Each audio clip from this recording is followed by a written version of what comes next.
Perkenalkan, nama saya Reka Nurfadila Samad. Saya akan memaparkan materi tentang antibiotik, antiseptik, preservatif, dan disinfektan dari mata kuliah mikrobiologi lanjutan. Yang pertama, antibiotik. Antibiotik merupakan suatu senyawa kimia yang khas dari organisme hidup, dibuat secara sintetik yang pada konsentrasi rendah memiliki efek menghambat atau menekan pertumbuhan satu spesies mikroorganisme atau lebih. Selain itu, definisi dari antibiotik yaitu senyawa kimia dari hasil sintesis mikroorganisme yang berfungsi untuk menghambat bakteriostatik dan mematikan mikroorganisme lain penyebab infeksi. Mekanisme kerja antibiotik pada sel bakteri, yaitu membunuh mikroorganisme relatif mudah apabila tidak memandang selektivitas, sebab mikroorganisme dapat dibunuh dengan berbagai cara yaitu pemanasan, radiasi, serta penggunaan bahan kimia yang kuat, serta asam yang pekat. Namun, untuk membunuh secara spesifik tanpa merusak sel dan jaringan pada hospes akan lebih sulit, berdasarkan formulasi yang dikemukakan oleh Paul Ehrlich pada tahun 1906, yang diinginkan adalah kemoterapi spesifik dengan prinsip toksisitas selektif. Secara umum, mekanisme kerja antibiotik pada sel bakteri dapat terjadi melalui beberapa cara, yaitu menghambat sintesis dinding sel bakteri, menghambat fungsi membran plasma, menghambat sintesis asam nukleat, menghambat sintesis protein melalui penghambatan pada tahap transplasi dan transkripsi material genetik, serta menghambat metabolisme folat. Penghambatan pada sintesis dinding sel. Bakteri mempunyai dinding sel yang merupakan lapisan luar dan kaku untuk mempertahankan bentuk sel dan mengatur tekanan osmotik di dalam sel. Dinding sel bakteri gram positif mempunyai struktur dinding sel yang berbeda dengan bakteri gram negatif. Dinding sel bakteri gram positif mengandung peptid doglikan dan tecoat atau asam teicoronat dengan atau tanpa envelop yang terdiri dari protein dan 4 polisakarida. Sedangkan dinding sel bakteri gram negatif mengandung peptidoglikan, lipoposakarida, lipoprotein, fosfolipid, serta protein. Penghambatan pada fungsi membran plasma. Contoh antimikroba yang bekerja melalui mekanisme ini adalah amphotericin B, clistin, imidazol, polyen, dan polimixin. Sitoplasma pada sel-sel hidup berikatan dengan membran sitoplasma yang berperan di dalam barrier permeabilitas selektif, berfungsi di dalam transport aktif dan mengontrol komposisi internal dari sel. Bila fungsi integritas membran sel ini terganggu, maka ion dan makromolekul akan keluar dari sel dan akan menghasilkan kerusakan dan kematian sel. Membran sitoplasma bakteri dan jamur mempunyai struktur yang berbeda dengan sel-sel hewan dan dapat lebih mudah dirusak oleh beberapa bahan kimia atau obat. Penghambatan melalui sintesis asam nukleat. Rifampicin menghambat pertumbuhan bakteri melalui pengikatan pada DNA dependen RNA polimerase, rantai polipeptida dari enzim.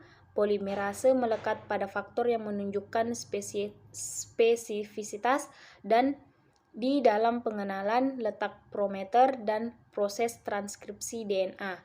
Rifampicin berikatan secara non-kovalen dan kuat pada subunit RNA polimerase dan mempengaruhi proses inisiasi secara spesifik, sehingga mengakibatkan hambatan pada sintesis RNA bakteri. Resistensi terhadap rifampicin terjadi karena perubahan pada RNA polimerase akibat mutasi kromosomal. Lanjut, penghambatan pada sintesis protein. Mekanisme kerja antibiotik golongan ini belum diketahui secara jelas. Bakteri memiliki ribosom 70S, sedangkan mamalia memiliki ribosom 80S. Subunit dari masing-masing tipe ribosom, komposisi kimiawi dan spesifitas fungsional jelas berbeda, sehingga dapat dijelaskan mengapa obat-obat antimikroba dapat menghambat sintesis protein pada ribosom bakteri tanpa menimbulkan efek pada ribosom mamalia. Dapat dilihat penggolongan atau klasifikasi antibiotik.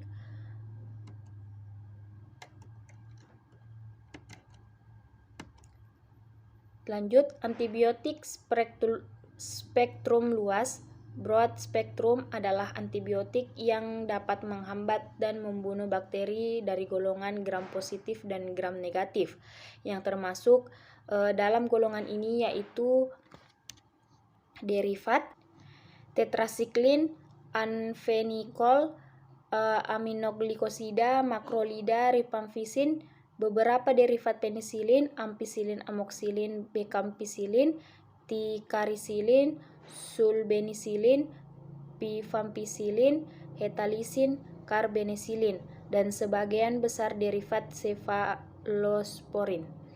Antibiotik yang lebih efektif terhadap bakteri gram positif yang termasuk dalam golongan ini yaitu bacitracin, erythromycin, sebagian besar derivat penisilin, benzilpenicillin, fluoxacillin Na, diloxacillin Na, cloxacillin Na, oxacillin Na, nafcillin Na, metacillin Na, penicillin K, penicillin V, dan penicillin G prokain.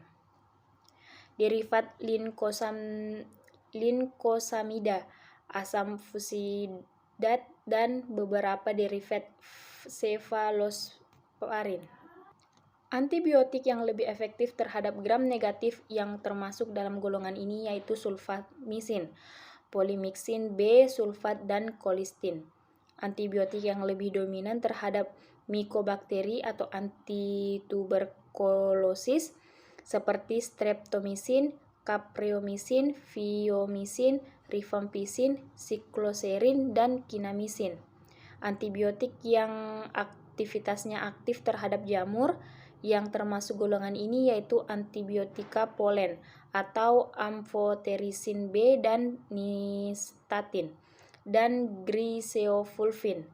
Antibiotika yang aktivitasnya aktif terhadap neoplasma yang termasuk golongan ini yaitu mitramycin, mitomycin, doxorubicin, daunorubicin, bleumycin, dan actinomycin.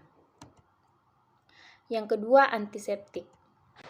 Pengertian dari antiseptik sendiri adalah zat yang dapat menghambat atau menghancurkan mikroorganisme pada jaringan hidup.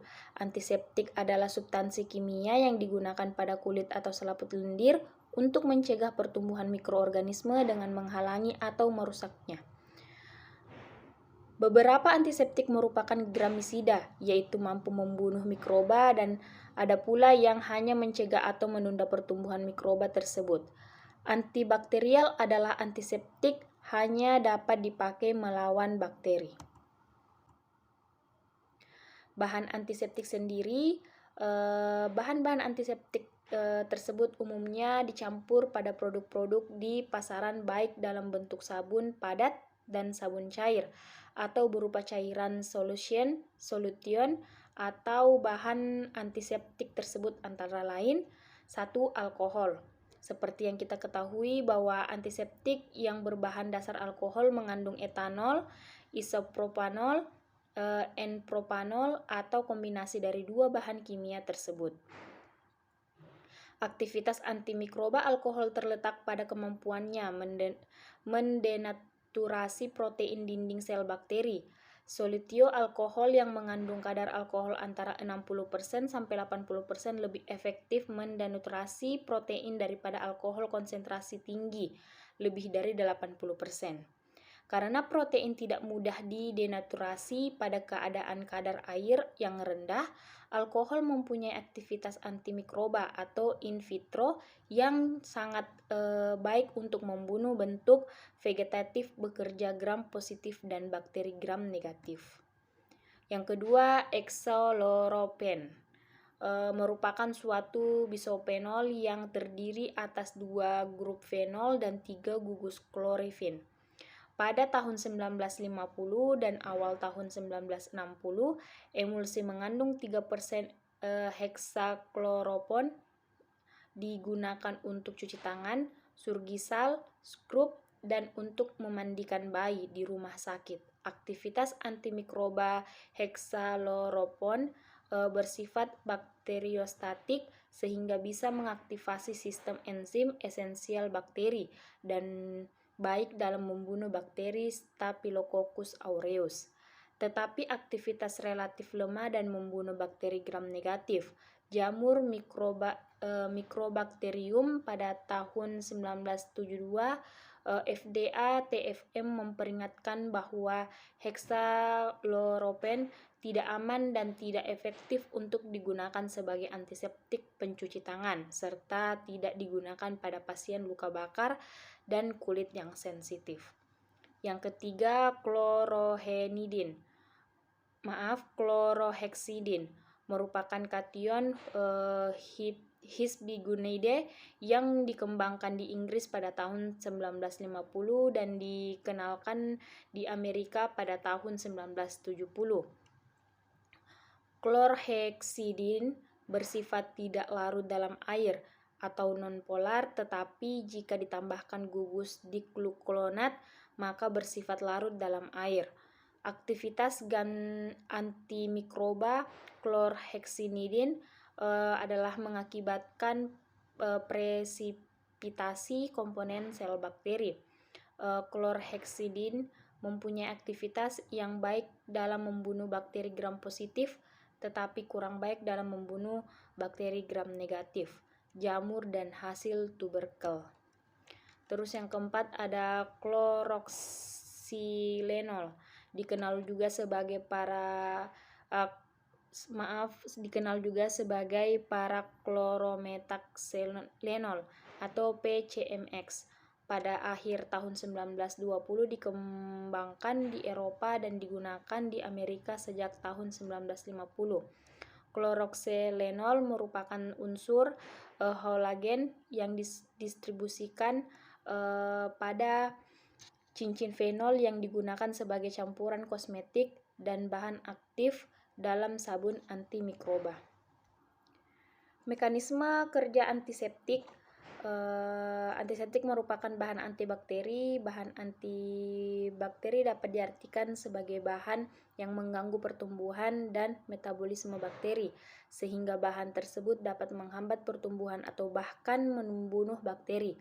Berdasarkan mekanisme kerjanya, antibakteri dibagi menjadi 4 kelompok, yaitu menghambat sintesis dinding sel bakteri. Artinya bakteri mempunyai lapisan luar yang rigid, yakni dinding sel. Dinding sel mempertahankan bentuk bakteri dan pelindung sel bakteri yang mempunyai tekanan osmotik internal tinggi.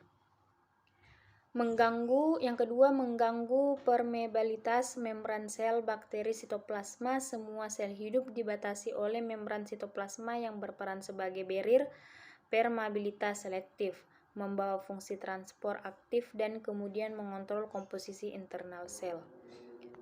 Menghambat sintesis atau merusak asam nukleat bakteri. Bahan antibakteri dapat menghambat pertumbuhan bakteri dengan ikatan yang sangat kuat pada enzim DNA independen RNA polimerase bakteri sehingga menghambat sintesis RNA bakteri. Faktor-faktor yang mempengaruhi kegiatan antiseptik yang digunakan untuk menghambat atau membunuh mikroorganisme yaitu: 1. Jenis organisme yang digunakan. Yang kedua, jumlah mikroorganisme yang digunakan. Yang ketiga, umur dan sejarah dari mikroorganisme. Yang keempat, jaringan atau unsur-unsur yang ada di dalam mikroorganisme. Yang kelima, jenis racun dari zat kimia jika diambil secara internal. Yang keenam, waktu bagi zat kimia untuk bekerja dan konsentrasi yang dipakai. Yang ketujuh, temperatur pada zat kimia dan pada jaringan atau unsur-unsur yang terlibat. Yang ketiga ada preservatif. Pengertian dari preservatif adalah pengawetan, suatu teknik atau tindakan yang digunakan oleh manusia pada bahan pangan sedemikian rupa sehingga bahan tersebut tidak mudah rusak. Fungsi dari preservatif adalah menstabilkan protein, mencegah kerusakan akibat pembekuan, dan melindungi dari kekeringan yang berlebihan. Metode preservatif sendiri yang pertama menghambat terjadinya penguraian oleh mikroba dengan membunuh atau mengurangi jumlah mikroba pada bahan pangan. Menghambat dekomposisi sendiri dari bahan pangan misalnya dengan membusuk atau menginaktifkan enzim di dalam bahan pangan. Memperlambat proses pernapasan atau reaksi biokimia lainnya.